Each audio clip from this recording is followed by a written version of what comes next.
Bem, eu fui convidado pela BSPK para poder trazer, na verdade não é um tema exatamente sobre chuveiros automáticos, mas a gente vai notar depois o que acontece quando eles não existem, mesmo uma edificação histórica, uma edificação antiga e com um grande valor histórico agregado. Trata-se do incêndio que ocorreu no Museu da Língua Portuguesa em dezembro do ano passado. Então, o incêndio, na verdade, é no museu, mas um museu que não tinha peças históricas guardadas. Eles tinham muita coisa em mídia, em meio virtual. E, felizmente, por se tratar de um museu deste tipo, praticamente todo o acervo histórico acabou sendo preservado porque havia um backup fora do prédio.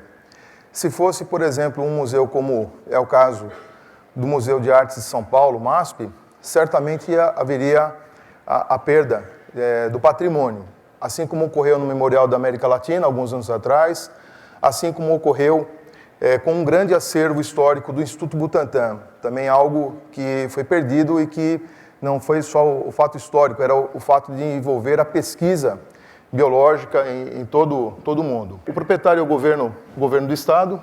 O fato se deu no dia 21 de dezembro de 2015, vai fazer quase que um ano. Houve, por conta disso, uma grande pressão sobre as autoridades governamentais. E o incêndio ele teve início às 16 horas e 31 minutos. Eu, em particular, estava na sala do comandante do Corpo de Bombeiros, o Coronel Duarte, junto com o Coronel Bertolini, que é o comandante de Bombeiros Metropolitano.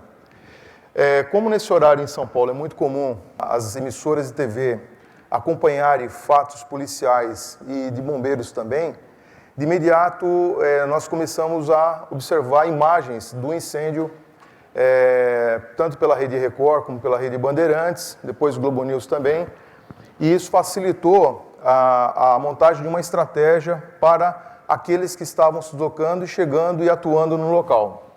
Um fato importante que eu preciso lembrar a todos é que os bombeiros tiveram grande dificuldade de chegar ao local porque já era horário de rush em São Paulo.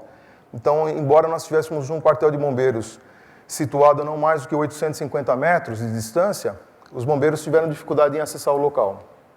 Os dados da edificação. Tratava-se de um prédio com área construída de mais de 6 mil, quase 7 mil metros quadrados, com um total de pavimentos de 4 pavimentos e altura de 15 metros de piso a piso. Desses pavimentos, nós tivemos uma área de 3.200 metros quadrados que foram destruídas pela ação do fogo e também 3 pavimentos que foram atingidos. A propagação vertical e horizontal foi muito grande e foi muito rápida. Se houvessem paredes de compartimentação ou sistemas de chuveiros automáticos, certamente esse tipo de incêndio não teria tido a progressão que teve. Aqui uma vista interna de como que eram os ambientes, por isso que eu falei que era um museu temático. A gente nota que não tinham peças históricas como um antiquário, como a gente viu ontem naquele maravilhoso encontro que nós tivemos aqui depois da tarde. Então, não haviam aquelas peças em exposição nas paredes ou sobre apoios. Nós tínhamos, na verdade, vários filmes que retratavam ali aspectos importantes da língua portuguesa. Aliás, o único museu de uma língua até então no mundo. Aí a sua importância. Nós tínhamos também auditórios e as exposições, eventualmente, não eram... as exposições que eram montadas eram exposições que, eventualmente, funcionavam e, às vezes, quem faz uma exposição não se preocupa com o tema de segurança contra incêndio. Nós vamos ver por que esse incêndio ele eclodiu e vamos ver que tem a ver com uma exposição temporária que foi feita sem o devido cuidado também. A seguir, a gente vai ver um filme que ilustra, só para a gente lembrar, uma reportagem feita pela Rede Globo que foi bastante rica em termos de informações sobre o incêndio.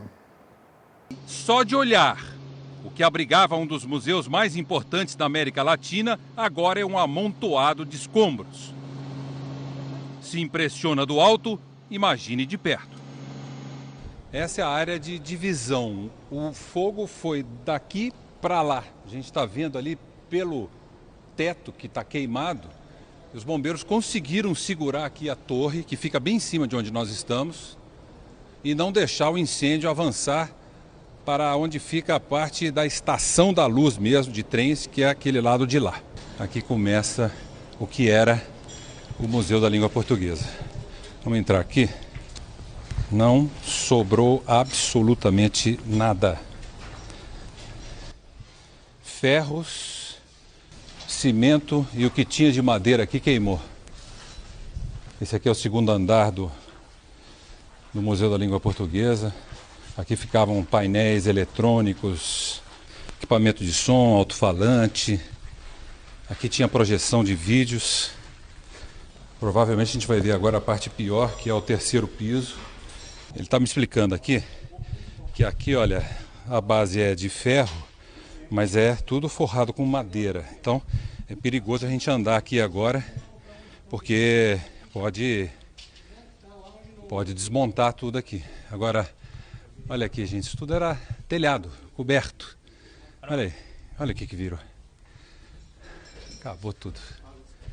Olha, gente, esse aqui é um dos hidrantes instalados aqui no museu, tá vendo? O tenente do bombeiro me disse que esse hidrante chegou a ser usado ontem.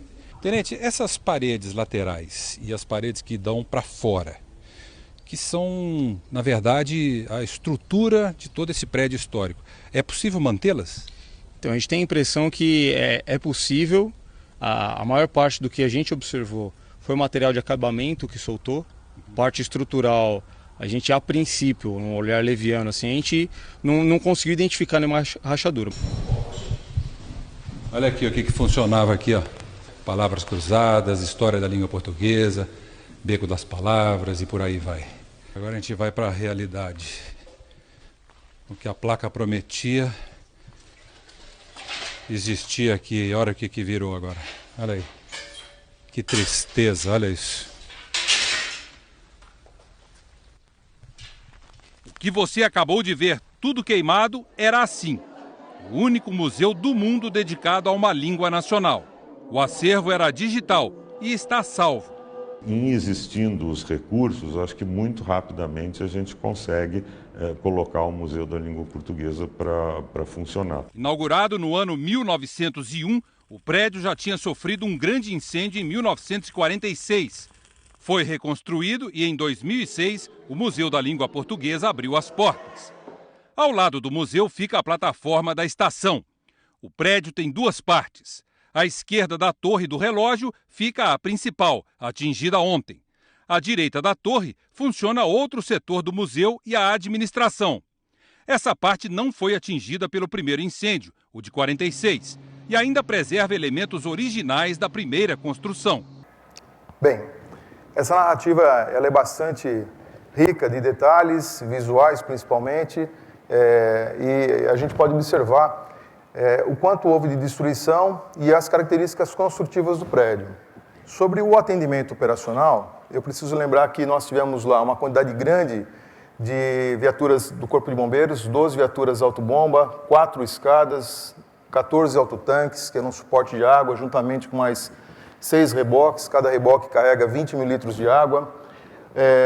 Temos um problema grave na cidade de São Paulo, que é comum, acho que a todo o Brasil, que é o problema da rede pública, que não é confiável, que então às vezes nem água tem. Tivemos também o apoio para a área médica, com 5 unidades de resgate, 2 unidades de suporte avançado, com médicos e enfermeiros, um alto-farol, porque o pessoal trabalhou por mais de 24 horas e mesmo depois de ter escurecido, o pessoal continuou trabalhando. 2 viaturas de comando diário, que significa 2 tenentes, um comando de operações, 3 viaturas operacionais, um total de 165 bombeiros para essa emergência, mais 2 médicos e 2 enfermeiros. E o comando no local ficou a cargo do comandante de bombeiros metropolitano, que é o Coronel Bertolini. Aqui a gente tem uma outra visão que demonstra que não foram só bombeiros que trabalharam nessa emergência. Nós tivemos Polícia Militar, por meio do policiamento ostensivo, nós tivemos a Companhia de Engenharia de Tráfego fazendo um trabalho importantíssimo para poder controlar o trânsito da região. Nós tivemos a Guarda Civil Metropolitana, a Defesa Civil Municipal e também a Defesa Civil Estadual, até porque o governador do estado, pela pressão que houve, pela importância do fato, do prédio, da instalação, ele se deslocou, inclusive, até o local para atender a imprensa. Tivemos também o Instituto de Pesquisas Tecnológicas, que trabalhou muito lá para poder avaliar a estrutura. E havia risco de colapso também das paredes, além do teto, e foi feito depois um reforço sob orientação dos técnicos do IPT. Eles ficaram trabalhando lá por mais de dias, né? E a Polícia Técnico-Científica, que no estado de São Paulo, é quem faz a perícia de incêndio, não é o Corpo de Bombeiros. Procurando deixar isso claro, porque existem bombeiros aqui de outros estados do Brasil e que, diferentemente de São Paulo, fazem a perícia de incêndio também. Nós fazemos em São Paulo a pesquisa de sinistro, tá? A pesquisa de incêndio, para podermos retroalimentar a nossa legislação, a nossa regulamentação e torná-la adequada ao que acontece na realidade. A estratégia adotada para esse incêndio, primeiro foi uma viatura que chegou no local, apenas 3 bombeiros, a viatura mais próxima, e eles montaram uma primeira linha, uma linha manual de ataque, o que era pouco porque o incêndio já tinha se propagado por uma metade quase de andar e já tinha se propagado para andar superior. A propagação, como eu falei, foi muito rápida. Como era um prédio existente, nós tínhamos não só o problema de compartimentação horizontal, como a vertical. Então, os shafts e escadas eram abertos, né? E aí a propagação de fumaça e de calor foi enorme, foi muito rápida e facilitou o crescimento do fogo nessas duas dimensões. Daí, nós tivemos a necessidade de pedir apoio de autoescadas para o trabalho e para o combate externo. Com a chegada de autos bombastáticos, que são guarnições, equipes de bombeiros mais reforçadas, tem 6 bombeiros cada auto bombatático, eles puderam passar por um tipo de estratégia mais agressiva no combate. E o que ocorreu daí foi a busca por eventuais vítimas, porque já tinha uma notícia de que havia o sumiço de um bombeiro profissional civil. Em São Paulo, em todo o estado, não só na capital, nós temos hoje cada vez mais a figura de bombeiros profissionais civis. Esse pessoal, cabe aqui um comentário, é muito importante para o nosso trabalho, mas infelizmente o bombeiro que estava lá, ele não tinha equipamento de proteção individual e não tinha equipamento de proteção respiratória. Ele fez um trabalho muito importante porque, felizmente, no dia não havia pessoas e ele conseguiu, como eu vou mostrar adiante, ele conseguiu salvar muita gente. Houve a progressão pelo interior apenas com a presença da fumaça, né? Houve o ataque externo até onde era possível, aliás, houve o ataque interno até onde era possível e o ataque externo foi necessário porque a estrutura tinha colapsado, a estrutura de telhado, a estrutura de telhas era de madeira. Então o telhado veio abaixo e as paredes, elas apresentavam sinais de que iam colapsar também. Portanto, não havia como trabalhar ali com segurança. O ataque foi externo. Do comando do Corpo de Bombeiros, nós aproveitamos as imagens aéreas de aeronaves para poder ir alimentando o comandante das operações, que era o Bertolini, que estava no local. E a luta das equipes foi para preservar, principalmente esta torre, esse relógio, que é um relógio que imita um relógio inglês muito conhecido, né, o Big Ben. Tá? O incêndio, como a gente já viu anteriormente pelas imagens, correu quase que metade do prédio e foi bloqueado nos 4 andares, justamente nessa torre desse relógio, que o Bournier mostrou a base dela. Depois de controlado o incêndio em 3 pavimentos, nós tivemos o incêndio controlado, foi declarado depois de 6 horas o encerramento das operações, tá? E o tempo total de permanência do Corpo de Bombeiros no local foi de 20 horas, porque não foi só o controle, nós tínhamos que fazer o rescaldo, acompanhar o trabalho dos técnicos do IPT para que deixassem as paredes numa condição de travamento, de segurança, suficientes para que a população não sofresse com qualquer tipo de risco. Inclusive a estação vizinha, a Estação da Luz, teve que ser interditada. O trânsito de trens naquela região de São Paulo, que é a região central, teve que ser parado, né? Foi bloqueado ali por um período longo. Foram pelo menos 3 dias em que os trens não puderam circular por ali. Foi feito um desvio, atrapalhou muito todos os cidadãos da cidade, principalmente a população que vem da periferia e que desembarca naquela estação e acaba fazendo aí embarque para outras estações, né, outras vias do metrô. Volume total de água, 350 mil litros da água, né? E foi utilizado também para poupar o volume de água LGE classe A, por meio do sistema CAFES, né, um sistema de espuma que nós temos nas viaturas de alto bomba tático.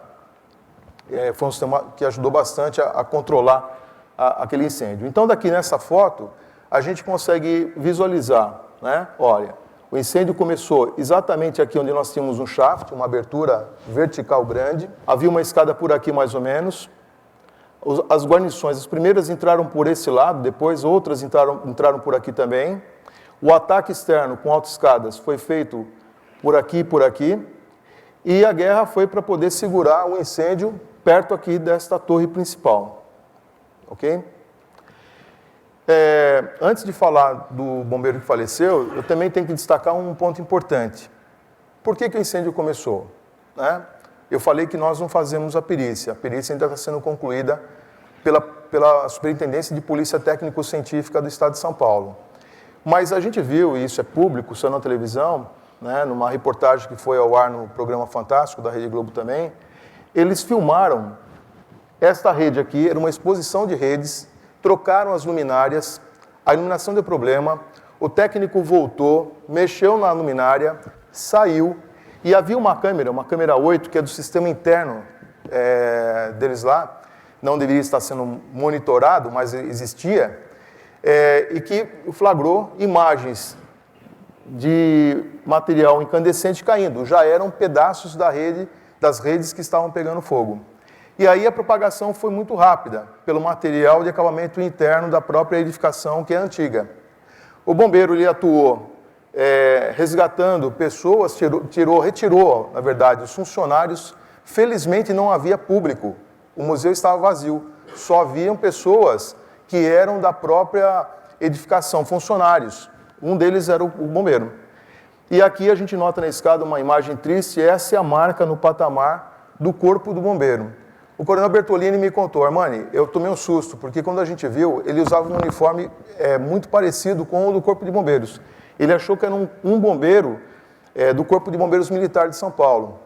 Aí retiraram, infelizmente, ele já estava sem respiração, sem batimento cardíaco há algum tempo, tentaram todos os meios de reanimação, mas ele infelizmente perdeu a vida nesse local. Qual foi o fato? Ele saiu, tirou as pessoas e ele voltou para tentar combater o incêndio sozinho. Ele armou uma linha de hidrantes, daquele hidrante que foi mostrado pelo repórter da Rede Globo, e nessa história ele foi tomado pela fumaça, morreu antes de conseguir descer todos os andares, ali naquele patamar, onde ficou a marca do corpo dele. Foi esse trabalho que foi feito depois de resgate, durante o incêndio, de resgate do corpo desse bombeiro profissional civil pelas equipes do 2º Grupamento de Bombeiros, que atende a Zona Norte e parte da Zona Centro de São Paulo.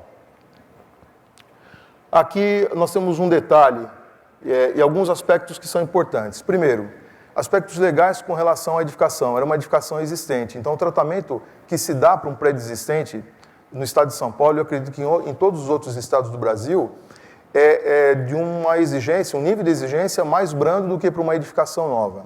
E no resto do mundo não deve ser tão diferente também. O fato é que em outros lugares haja hoje uma pressão para fazer melhorias, ou as legislações estão mudando, né? Como, por exemplo, a gente sabe que na Catedral de São Patrício, em Nova York, foi instalado o sistema de chuveiros automáticos não faz tanto tempo assim.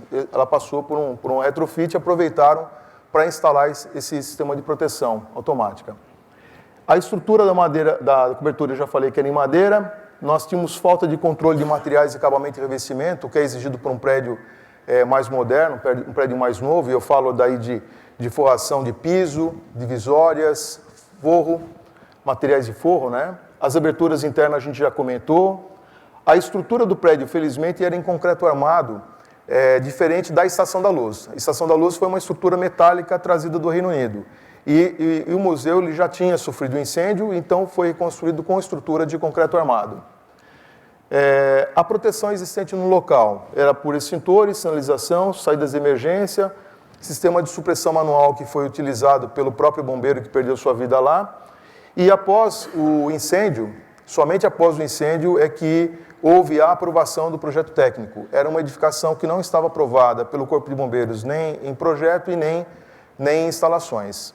As instalações, inclusive, não foram concluídas e depois desse incêndio, a notícia que eu tenho é de que agora no projeto novo que fizeram, eles estão prevendo o sistema de chuveiros automáticos. Às vezes não vai pelo amor, vai pela dor, né? Diz o ditado. Então, infelizmente, as coisas acontecem desse jeito. Havia um seguro no prédio no valor de 45 milhões, mas não se sabe se esse valor vai ser suficiente para toda a reconstrução. Inclusive, o governo de Portugal recentemente esteve em São Paulo, conversando com o governador do estado, procurando apoiar, não financeiramente, mas por meio de patrocínios, a reconstrução e o compartilhamento de coisas que são comuns aos dois países, né? A língua é comum aos dois. Eu quero aqui deixar o agradecimento ao pessoal do Departamento de Prevenção de Incêndio do Corpo de Bombeiros, que me ajudou com os trabalhos de pesquisa de sinistro, tão logo o incêndio foi controlado, e esse trabalho eu entendo que é importante, não só para o Estado de São Paulo, para todos os bombeiros no Brasil. A gente só consegue melhorar a regulamentação quando a gente começa a estudar os incêndios. Isso é fundamental. A prevenção ela é muito melhor do que o combate a incêndio. Todo bombeiro inteligente no mundo ele trabalha mais com prevenção. E uma base importante da prevenção é a base de estatística das ocorrências, né? A professora Rosária Ono tem um trabalho belíssimo sobre isso. E, além da estatística, é importante a gente estudar os casos que são mais relevantes, para entender o que a regulamentação previa, o que ela não previa, o que faltou, e contra números e fatos, diz o ditado que não há argumentos. Então, eu acredito que para a área de chuveiros automáticos, que às vezes é questionada pelo valor que existe das instalações, é importante nós termos histórico de certos incêndios, né, e os números de todos os bombeiros do Brasil. Agradeço também a divisão de atividades técnicas que me ajudou também a capitanear os dados e obter as imagens do local, e a Associação Brasileira de Sprinklers, que tem feito esse brilhante trabalho e que nos convidou.